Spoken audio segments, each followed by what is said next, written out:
Boa tarde, pessoal. Tudo bem? Sejam bem-vindos. Vamos iniciar a nossa aula aqui de hoje, segunda-feira, dia 20. Alguns tinham me perguntado no privado se nós teríamos aula, né? Porque ontem eu coloquei o material de hoje, falando que o link era de hoje também. Alguns me questionaram por conta de hoje ser feriado, né? A gente só não tem aula em datas, né, em feriados nacionais, né? Hoje, como não é um feriado nacional, acho que é só em 6 estados, em algumas cidades, a gente vai fazer aula aqui normalmente, o conteúdo segue conforme o programado, tá? Em relação a dezembro, pessoal, nós vamos parar na semana do Natal e Ano Novo. Então, a última quinta-feira de aula vai ser dia 21 de dezembro, e a semana seguinte é aquela do Natal, né? A gente tem aula na quinta-feira, dia 21, 22 é sexta, 23 é sábado, 24 é domingo, né? E 25, segunda-feira, é Natal. Daí já no domingo é o dia 31, né? Dia 1º de janeiro é uma segunda-feira, dia 2 de janeiro estamos de volta. Então a gente segue normalmente até dia 21 de dezembro e retornamos dia 2 de janeiro, terça-feira, tá? Mas depois eu coloco lá no grupo para vocês também, tá? Para ninguém se esquecer, fiquem tranquilos, só estou avisando com antecedência mesmo, tá? Bom, na aula de hoje, a gente vai falar ainda sobre alguns verbos e adjetivos. Vou começar retomando novamente o conceito de verbo, né? Importante para ninguém se esquecer. É uma coisa que a gente já sabe em português, mas é bom a gente relembrar, inclusive em inglês, tá? A aula de amanhã vai ser a mesma pegada, e na quarta-feira, a aula já está pronta também, já preparei a aula da quarta-feira, nós vamos falar sobre o passado dos verbos. Aqui ainda a gente está falando no presente, no gerúndio e perdão, a gente vai falar na quarta-feira sobre o futuro dos verbos, né? Por enquanto, nós estamos falando sobre o presente, o gerúndio, o passado, quarta-feira sobre o futuro. Então, na quarta-feira, a gente vai ver o futuro de todos os verbos que a gente viu, né? Então, é importante que, principalmente na aula de hoje e na aula de amanhã, vocês foquem bastante nessa parte dos verbos, tá? Façam as atividades, releiam o material, se for necessário, veja a gravação da aula, tá? A professora Ana vai dar aulas 8 e às 9, eu estou dando aula agora às 4, e essa aula está sendo gravada. Então, se você quiser depois rever esse conteúdo para ficar ainda mais claro para vocês, recomendo fortemente. Tá? Nesse primeiro momento, a gente deixa bem esclarecido o que é verbo, o que é presente, o que é passado, o que é gerúndio. Na quarta-feira, a gente vê o que é, como que falamos no futuro e, consequentemente, a sua conjugação para os verbos que nós já estudamos até o momento. Tá? Então, hoje a gente começa com o verbo to make, tá? O verbo to make, em inglês, é fazer, assim como o verbo to do. O verbo to do é o que a gente vai começar a aula de amanhã, tá? Amanhã eu falo quando a gente utiliza o verbo to do, e aqui o verbo to make, tá? Embora pareça algo muito, muito simples, né? Tem muita gente que não sabe a diferença, não sabe explicar a diferença do verbo to make e do verbo to do, tá? O verbo to make tem o sentido de construir, é fazer no sentido de construir coisas, tá? Não apenas construir casas, construir projetos, mas quando você precisa criar algo. Porque o verbo fazer pode ser destinado a ações simples e ações mais complexas. Ações simples a gente vê amanhã com o verbo to do. O verbo to make, ele pega os verbos mais complexos, com ações mais complexas. Então, ações que exigem criação, ações que existem ações que exijam construção, ações que exijam criação, nós utilizamos o make, tá? Então, o make tem o sentido de construir, coisas, construir projetos, tá? Coisas do zero, coisas mais complexas, utilizamos o verbo to make. Então, I make, eu faço. I make, eu faço, né? Só quero dizer que eu estou fazendo, I am making. I am making. Eu estou fazendo. I am making. E eu fiz. I made. I made. I made. Eu fiz, tá? Coloquei acima para vocês a conjugação do verbo to make. O make, que é fazer. I make, eu faço. E o make, você faz. We make, nós fazemos, né? O making, que é o gerúndio, né? Lembrando que o gerúndio de um verbo é quando você expressa que a ação ocorre no momento da fala. Então, uma coisa é eu dizer que eu faço. Por exemplo, eu faço um projeto. Você entende que eu consigo fazer um projeto, né? Mas quando eu digo que eu estou fazendo um projeto, indica que a ação ocorre exatamente no momento da minha fala. Então, I am making, eu estou fazendo. Making é fazendo. Eu estou, I am. Você está, you are. Nós estamos, we are. Eles estão fazendo, they are making, tá? Então, making é fazendo, para você dizer que alguém está fazendo, você vai colocar antes o sujeito com a respectiva conjugação do verbo to be. Eu estou, I am making. Você está fazendo, you are making. Ele está fazendo, he is making. Ela está fazendo, she is making, e assim por diante. E o made, que é feito, tá? O passado dos verbos em inglês é igual para todos os sujeitos. Então, I made, eu fiz. You made, você fez. We made, nós fizemos. She made, ela fez, e assim por diante, tá? Então, you make a house, você faz uma casa. You make a house. You make a house. Se eu quero dizer que você está fazendo, aí eu utilizo making, né? Você está, you are. Então, você está fazendo uma casa, you are making a house. You are making a house. E você fez uma casa, you made a house. You made a house. You made a house, tá? Se eu quero dizer que você está fazendo uma porta, you are making a door. You are making a door. You are making a door. Se eu quero dizer que você fez uma porta, you made a door. You made a door. E você faz uma porta, you make a door. You make a door, tá? Você fez um desenho, you made a draw. You made a draw. You made a draw. Você fez um desenho. Se fosse você está fazendo, you are making, e você faz, you make. Tudo bem? É muito comum que a gente veja esse made no nosso dia a dia, principalmente em produtos, né? Sempre que você vê na etiqueta, por exemplo, de roupas, made in, né? Quer dizer que é feito em determinado lugar. Então, made in China é porque é feito na China. Made in China. Se fosse feito na Alemanha, made in Germany. Made in Germany. Made in Germany. Se fosse feito no Brasil, made in Brazil. Lembrando que Brasil em inglês é escrito com Z. Made in Brazil, feito no Brasil, tá?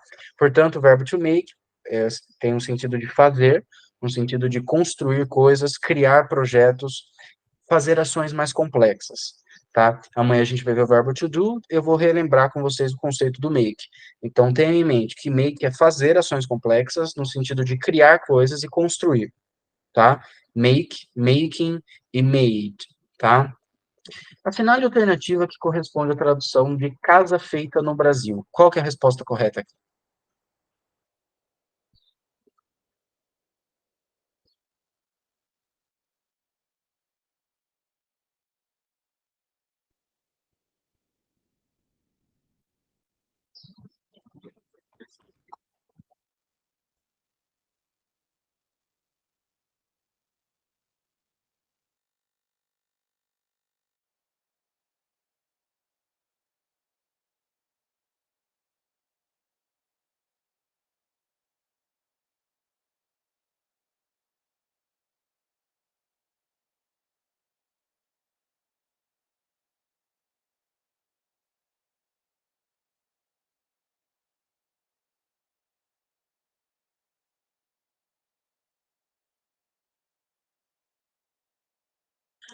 Isso, letra C, né? Casa feita, house made, in Brazil, né?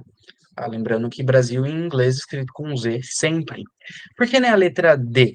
Porque Brasil aqui está escrito com S, em inglês é escrito com Z. A letra B diz house did, e did é passado de do, tá? A gente vai ver o verbo to do amanhã. Se do e make significam fazer, fazendo, feito, feita, por que não posso falar house did? Porque quando você fala casa feita no Brasil, você está querendo dizer que a casa foi criada no Brasil, que a casa foi construída no Brasil. E para ações mais complexas, ações que exigem e ações que exijam construção e ou criação, utilizamos o verbo to make, não o verbo to do. E a letra A está errada, porque house make it em Brasil está errado justamente a conjugação no passado do verbo to make. Não é make it, é made. Made, tá? Pessoal, até aqui alguma dúvida? Querem que eu volte, retome alguma coisa ou explique algo novamente para vocês? Como que tá?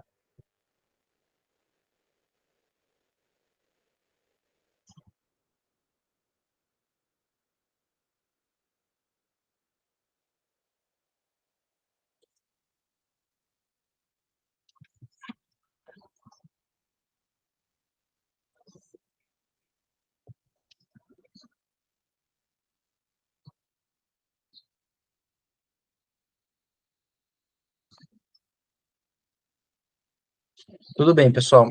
Eu não vou ficar parando perguntando se alguém está com dúvida, tá? Mas a qualquer momento, se alguém tiver alguma dúvida, é só interromper a minha explicação, tá? Então, se alguém tiver qualquer dúvida, a qualquer momento, coloca no chat ou ativa o microfone e eu já tiro a dúvida, tá? Então, fique à vontade a qualquer momento para escrever no chat, eu interrompo imediatamente e sano a dúvida de vocês, tá? Fique à vontade, por favor, com o microfone ou com o chat, tá? Na continuidade da aula, nós temos um adjetivo, que é o useful. Useful, useful, useful. Useful em inglês significa útil, para dizer que algo é útil, para dizer que algo tem utilidade. Novamente, coloco essa observação que os adjetivos são invariáveis e a gente vai lembrar o porquê eles são invariáveis, o que isso quer dizer. Quando nós queremos dizer que os adjetivos são invariáveis, nós queremos dizer que eles não variam. Não variam em quê? Em gênero e em número. O que é gênero? Masculino e feminino. O que é número na gramática? Singular e plural. Como assim? Em português, os adjetivos, eles são variáveis. Ou eles variam de acordo com número e gênero. Então, a gente pega o adjetivo bonito. Eu digo que um homem é bonito, um grupo de homens são bonitos, uma mulher é bonita e um grupo de mulheres são bonitas. Então, você percebe que em português o adjetivo bonito vira bonitos, que vira bonita, que vira bonitas, de acordo com masculino e feminino, de acordo com singular ou plural. Em inglês, não, é muito mais fácil. O adjetivo ele é invariável. Você vai utilizar a mesma forma para uma mulher, ou para um homem, ou para singular, ou para plural. Não vai mudar. É a mesma coisa, né? Se em português, se vamos supor que em português fosse também invariável os adjetivos, vamos supor que a gente pegasse lá o adjetivo bonito.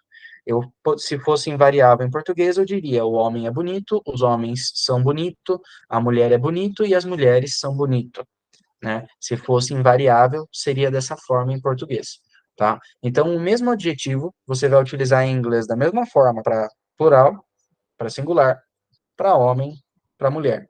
Para um grupo de homens, para um grupo de mulheres, não vai mudar nada, tá? Então, useful, que é útil, posso atribuir a uma coisa, por exemplo, para dizer que o computador é útil, né? Eu estou me referindo a apenas a uma coisa. Então, o computador é útil, the computer is useful. The computer is useful. The computer is useful. Só que se eu quero dizer que os computadores são úteis, né, eu mudo o adjetivo útil em português para úteis, né? Mas em em inglês permanece o mesmo useful. O computador é útil, the computer is useful. Agora os computadores são, the computers are. Lembrando que is é singular e are é plural, verbo. Então o computador é, the computer is. Os computadores são, the computers are. The computers are. The computers are useful. The computer is useful. Perceba que o substantivo vai pro plural em inglês. Computer vira computers, computadores. E o is, que é singular, vira are, que é plural, né? Então, o computador é the computer is, plural, the computers are. Os computadores são, né? Porém, o adjetivo está igual, ó. Useful, useful. Tudo bem que eu traduzi para o português como útil e para úteis, porém, em inglês eu utilizo útil da mesma forma, ó. Não varia absolutamente nada, tá? Se eu quero dizer que aquilo é útil, eu digo that is useful, né? Um celular. Aquilo é útil. That is useful. That is useful. That is useful. Aquilo é útil, tá? Se eu quero dizer que internet é útil, né? Internet é algo útil. Internet is useful. Internet is useful. Internet is useful. Internet é útil, tá? Assinale a alternativa que corresponde à tradução de is that useful? Qual que é a resposta correta aqui?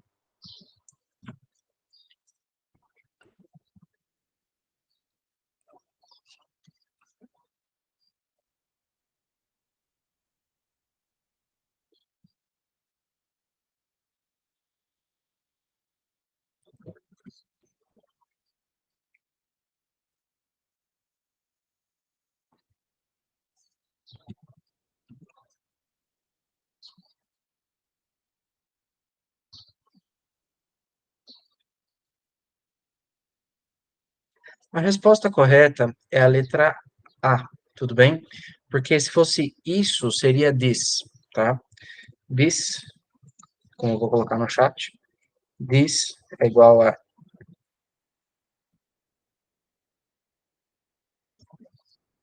this é isso ou esse, tá? E that é aquilo ou aquela, tá? Então, is that useful? Aquilo é útil? Is that useful? Aquilo é útil? Se fosse isso, seria is this? Is this? Tá? Por isso que nem a letra B. A letra C, né, não tem nem sentido, nós somos, né, we are we, tá fora de cogitação, e aqueles são úteis, aqueles seria those, tá? A gente vai ver mais para frente esse those, que é aqueles, aquelas, tá? Então, a única alternativa correta aqui é a letra A. Is that useful? Aquilo é útil, tudo bem? Então, por enquanto, na aula, a gente viu os adjetivos, que é uma classe de palavra invariável em inglês, não varia nem em gênero nem em número. Nós vimos o adjetivo useful, que é útil, para dizer que algo tem utilidade.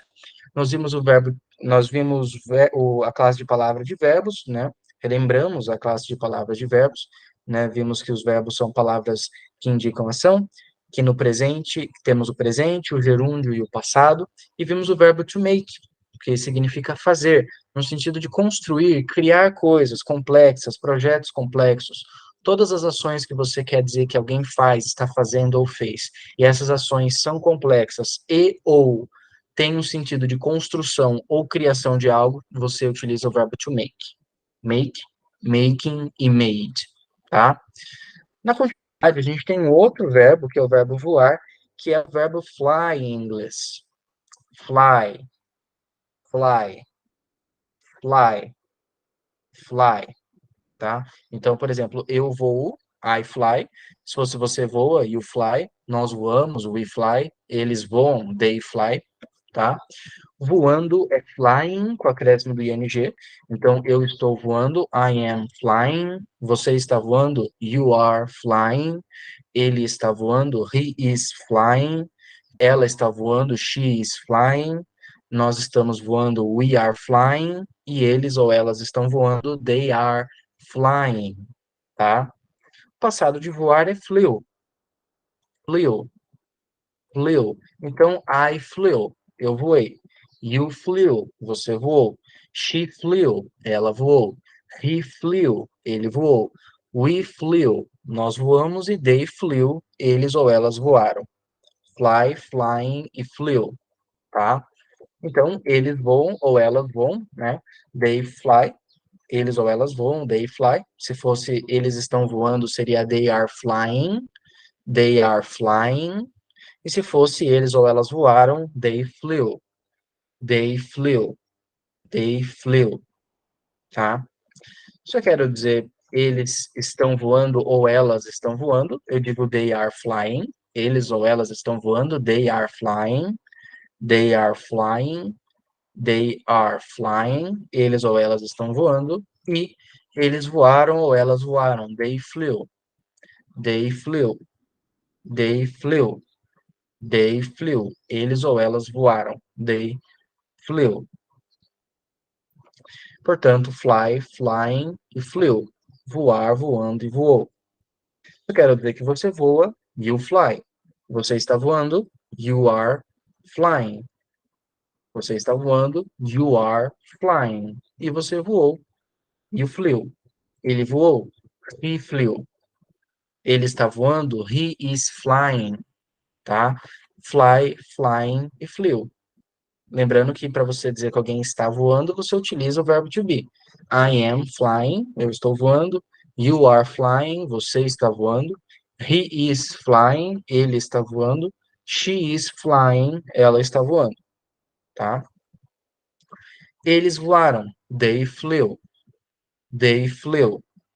They flew. Se fosse eles estão voando, they are flying, tá? Ou eles voam, they fly, tá?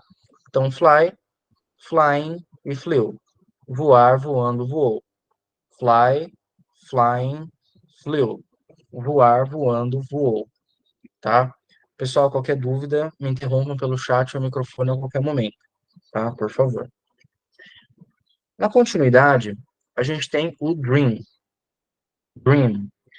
Dream é outro verbo em inglês que é o verbo sonhar, tá? Então, eu sonho, I dream. Você sonha, you dream. Eles sonham, they dream. Nós sonhamos, we dream, tá? Dreaming é sonhando. Então, eu estou sonhando, I am dreaming. Você está voando, você está sonhando, you are dreaming. Ele está sonhando, he is dreaming. Ela está sonhando, she is dreaming. Nós estamos sonhando, we are dreaming. Eles ou elas estão sonhando, they are dreaming. They are dreaming. E o passado de dream é dream it. Dream it. Então eu sonhei, I dream it. Você sonhou, you dream it. Ele sonhou, he dream it. Ela sonhou, she dream it. Nós sonhamos, we dream it. Eles ou elas sonharam, they dream it. They dream it. Tudo bem? Dream, sonhar. Dreaming, sonhando. E dreamed, sonhou. Passado de sonhar. Tá? You dream, você sonha. Se fosse você está sonhando, seria you are dreaming. Você sonhou, you dream it. Tá? You are dreaming, portanto, você está sonhando, como eu já havia dito.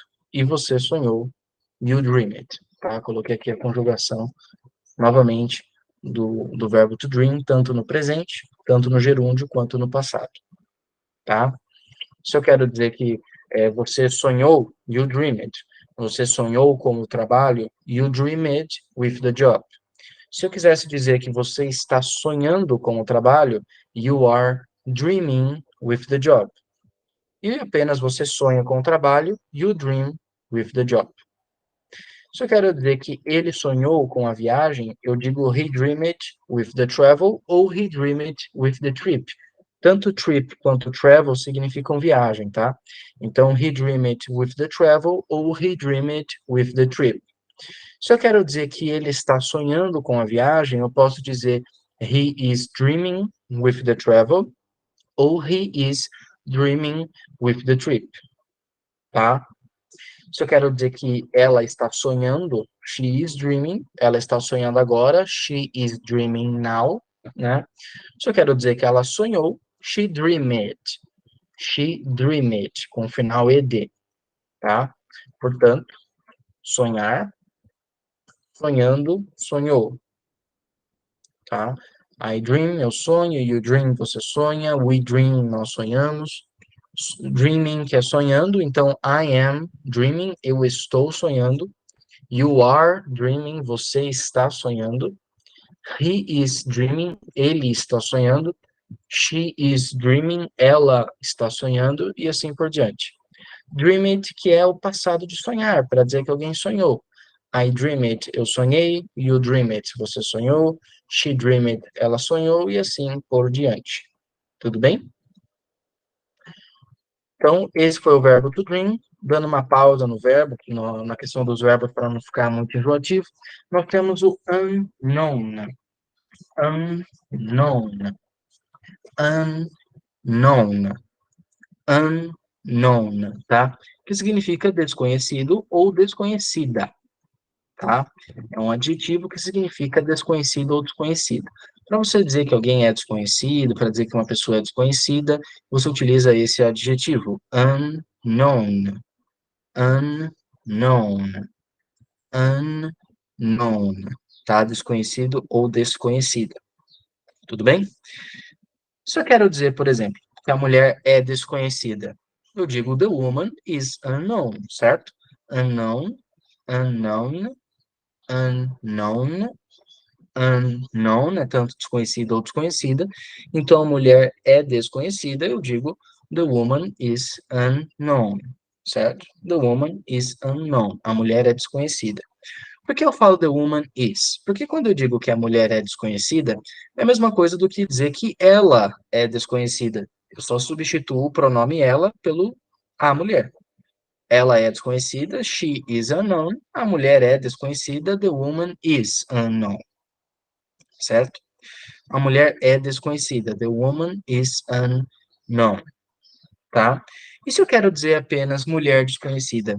Eu posso dizer woman unknown, mulher desconhecida? Não. Para dizer mulher desconhecida, eu tenho que dizer unknown woman. Unknown woman, tá?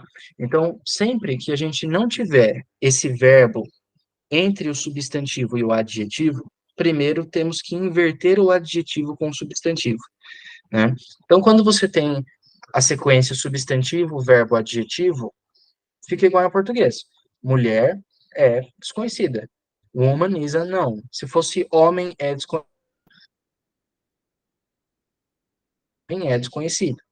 Se fosse cachorro é desconhecido. Dog is unknown, certo? Sequência, substantivo, verbo, adjetivo. Porém, quando eu digo cachorro desconhecido só tem duas palavras, o substantivo cachorro e o adjetivo desconhecido. Então, como eu não tenho um verbo entre esse adjetivo e esse substantivo, eu vou primeiro falar o adjetivo e depois o substantivo. Ou seja, primeiro eu vou falar a característica, depois o termo caracterizado. É ao contrário em português. É a mesma coisa que em português, você, ao invés de falar homem bonito, você falasse bonito homem. É a mesma coisa do que se você, ao invés de falar prédio alto, você falasse alto prédio. Mesma coisa do que se você falasse ponte grande, você dissesse grande ponte. É a mesma coisa do que se você dissesse cidade pequena, você diria pequena cidade, tá? Então, primeiro, se não tem esse verbo entre o substantivo e o adjetivo, você inverte. Em vez de mulher desconhecida como woman unknown, fica unknown woman.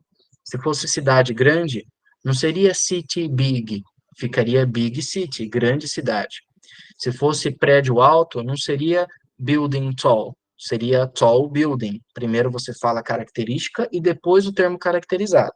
Agora, quando você tem esse verbo entre o termo caracterizado e o termo que está caracterizando, aí fica igual em português. Fica igual em português. Substantivo, verbo, adjetivo. Se não tem, ó, se não tem esse verbo entre o substantivo e o adjetivo, inverta, tá? Então não é woman unknown, é unknown woman. Se fosse homem desconhecido, não seria man unknown, seria unknown man, tá? Se eu quisesse dizer prédio alto, não seria building tall, e sim tall building, e assim por diante, tá? Então, cidade desconhecida não é city unknown, é unknown city.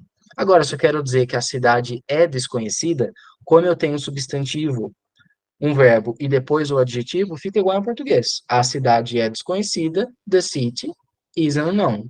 A cidade é desconhecida. Homem desconhecido. Tem verbo entre o termo caracterizado e o termo que está caracterizando? Tem algum verbo aqui no meio? Não. Então, primeiro eu vou falar a característica. Então, homem desconhecido não é man unknown, e sim unknown man.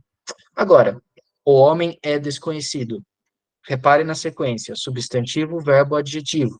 Então, fica igual em português. The man, o homem, é desconhecido, unknown. O homem é desconhecido. The man is unknown. O homem é desconhecido, tá? Carteira desconhecida. Carteira é wallet em inglês, tá? Carteira desconhecida. Tem verbo aqui entre o termo caracterizado e o termo que está caracterizando? Tem verbo aqui? Não, não tem verbo. Não tem verbo. Então, eu devo dizer primeiro o termo caracterizado e depois o termo que estou caracterizando. Então, em vez de wallet unknown, fica unknown wallet. Unknown wallet. Só que se eu quero dizer que a carteira é desconhecida, sequência substantivo, verbo, adjetivo, igual em português. A carteira, the wallet, é desconhecida, unknown. Tudo bem? Pessoal, essa parte aqui dos adjetivos, de você, quando você precisa inverter ou não, ficou alguma dúvida? Precisa que alguém, precisa Alguém precisa que eu dê mais exemplos, explique algo novamente, como está até essa parte aqui?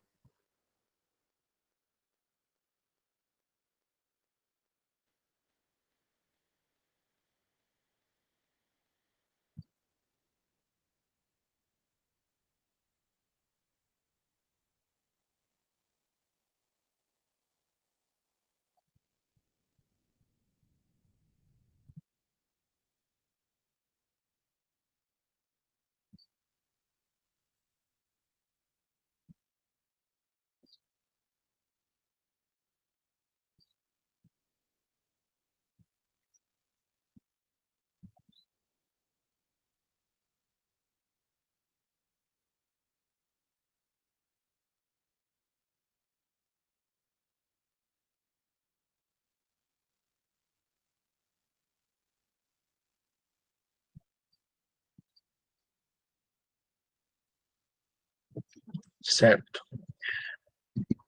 Na continuidade, a gente sai um pouco dessa parte de adjetivos e de verbos e a gente vai para expressões, tá? Algumas expressões em inglês que são importantes da gente ver são expressões que, se você coloca no tradutor, né, você não vai chegar na resposta certa, né?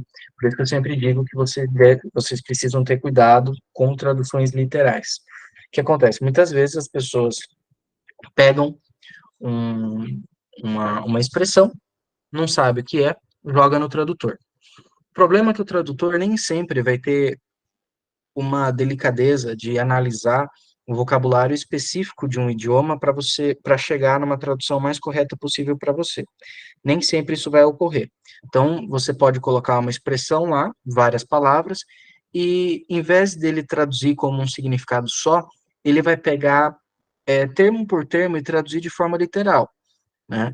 E isso vai muitas vezes acabar chegando numa resposta errada. Por quê? Nas expressões, o que geralmente acontece é que as palavras, elas abdicam de seus significados originais para se juntarem com outros e juntos formarem um significado só. Por exemplo, cut to the chase, cut to the chase, cut to the chase. Novamente, cut to the chase, cut to the chase. É uma expressão que nós utilizamos para nos referirmos, para nos dirigirmos a pessoas e dizer para elas irem direto ao ponto, né? Para elas falarem logo o que elas querem dizer, né? Só que se você pega o cut e joga no tradutor, ele vai dar o sentido do verbo to cut, que é cortar. To, que é para. The, que é o. E chase, que é perseguir. Então, cut to the chase, se você jogar no tradutor, ele pode te dar o significado de cortar para o perseguir. Daí você fala, não tem sentido. De fato, não tem sentido. Mas por que que essa expressão, ela significa ir direto ao ponto? Porque quando você tem expressões em inglês, você tem um conjunto de palavras que formam elas. Para elas se juntarem e formarem a expressão, elas abdicam de seus significados originais para se juntarem com outras e juntas formarem um sentido só. Então, cuidado com traduções literais, nem sempre você vai jogar no tradutor e vai obter a resposta correta, tá? Não sei se é o caso do cut to the chase. Tem algumas outras expressões que você colocar no tradutor, ele vai traduzir ao pé da letra, e não é o que deveria ser feito, né? Então, tomem cuidado com isso. Cut to the chase significa ir direto ao ponto. Você vai dizer essa frase para alguém quando você quer dizer que alguém fale logo, né? Aquele sentido de desembucha, né? Fale logo o que você quer, quando a pessoa fica te enrolando, tá? Então, por exemplo, a pessoa quer dizer para você numa conversa, né? Ah, eu quero dizer algo. Ou seja, I want to say something. Eu quero dizer algo, né? Só que a pessoa não fala logo o que é. Daí você fala para ela, cut to the chase, ou seja, vá direto ao ponto. Cut to the chase. Cut to the chase, ou seja, vá direto ao ponto, fale logo o que você quer dizer, né? Ou numa outra conversa, né? Uma pessoa diz para você, ah, eu estou sentindo algo, né? I am feeling something. Eu estou sentindo algo. I am feeling something. Eu estou sentindo algo. Você não sabe se ela está sentindo algo físico, se ela está sentindo algo emocional. Daí você fala, né? Vá direto ao ponto, fale logo, né? Você está sentindo o quê? Vá direto ao ponto. Cut to the chase. Cut to the chase. Cut to the chase, tá? Você vai utilizar essa expressão dessa forma. para se referir tanto a uma pessoa quanto a um grupo de pessoas. Independe, tá? Se a pessoa diz para você, I am thinking about something, ou seja, eu estou pensando sobre uma coisa, estou pensando sobre algo. I am thinking about something. Eu estou pensando sobre uma coisa, eu estou pensando sobre algo. I am thinking about something. I am thinking about something. Eu estou pensando sobre uma coisa, estou pensando sobre algo. O que é isso? A pessoa não fala logo. Daí você diz, vá direto ao ponto. Cut to the chase. Vá direto ao ponto. Cut to the chase. Cut to the chase. Cut to the chase. Cut to the chase. Vá direto ao ponto, tá? Em outro exemplo, a pessoa diz para você, eu sei um segredo, né? I know a secret. Eu sei um segredo. Mas ela não fala logo o que é, ela quer gerar um ar de suspense. Daí você fala, vá direto ao ponto, fale logo o que é. Cut to the chase. Cut to the chase, tá?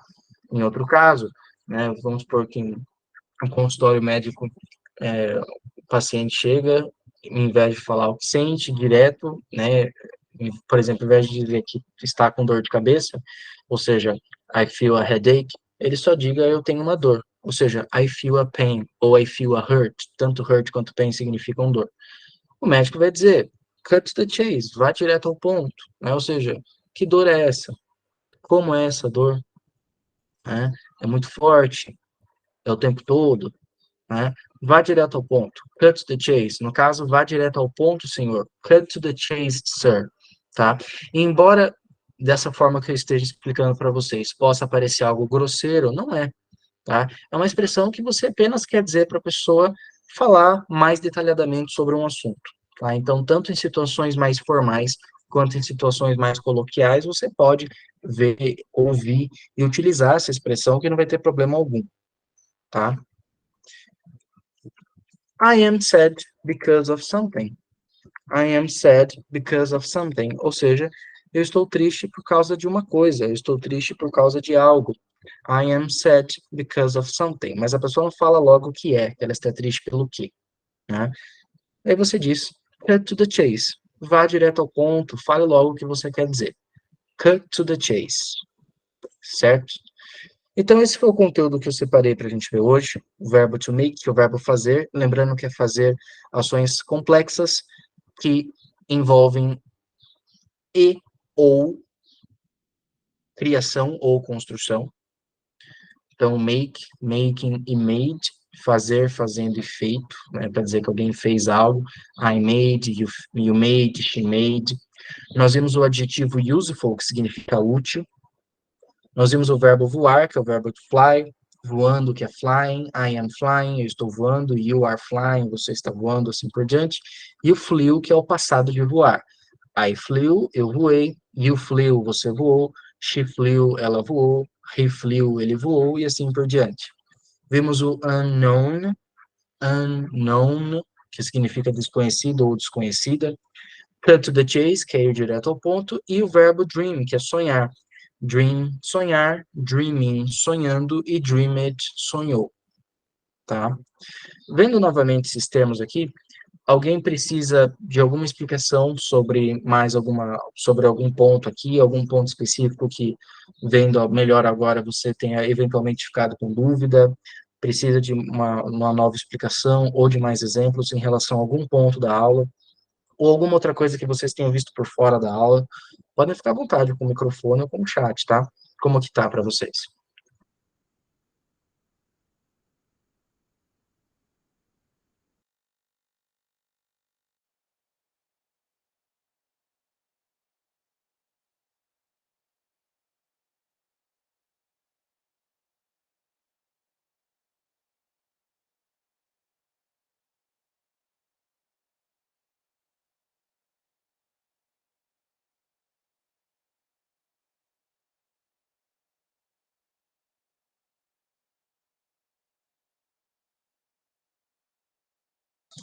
Imagina, eu que agradeço. O feedback de vocês sempre é importante, tá? Para saber sobre a didática, saber sobre o volume, saber sobre a intensidade de conteúdo, volume também da matéria. Então, sempre podem, fique à vontade para dar esses feedbacks para a gente, tanto para mim quanto para a professora Ana, tá? Eu vou finalizar essa aula aqui. Esse mesmo link você da conferência YFQ, HESE, TMG, vocês vão usar para a aula das 8 da noite hoje e para a aula das 9. Vai ser com a professora Ana, vai ser o mesmo conteúdo que eu dei aqui. Caso alguém eventualmente queira rever ao vivo a explicação, fica à vontade, a professora vai dar a mesma matéria às 8 e às 9 hoje, horário de Brasília, tá? A aula que eu acabei de dar para vocês, eu vou finalizar a gravação, mais tarde coloco para vocês assistirem, caso precisem para rever, etc. Tá? Certo, pessoal? Então, amanhã, terça-feira, a gente volta para dar continuidade aí com a matéria. Qualquer dúvida, podem entrar em contato. Joia? Até amanhã, pessoal. Bom descanso para vocês. Uma boa semana para a gente.